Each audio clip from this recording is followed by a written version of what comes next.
AITA for vetoing my wife's gun-related baby names and possibly causing my relationship to implode?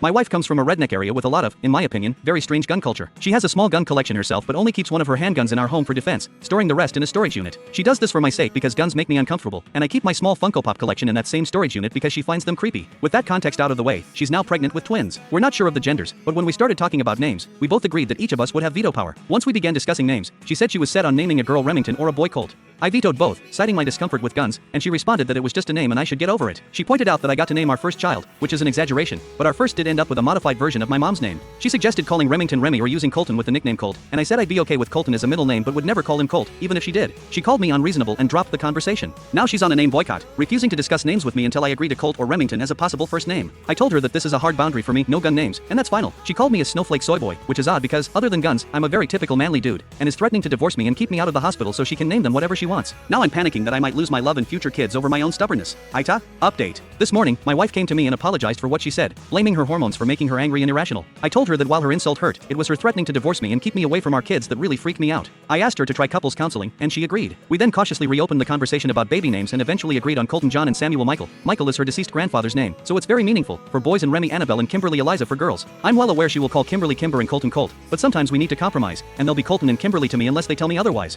Thanks for everyone's concerns. She's not crazy or abusive, and if she is, we'll find out from the counselor. Even after this, she's the love of my life, and divorce is too drastic for what I'm sure is a little blip in our relationship. Once our kids are born and she's significantly past the birth, I'll have a serious conversation with her about broader morals and political beliefs. For now, I'll support her as she carries our children.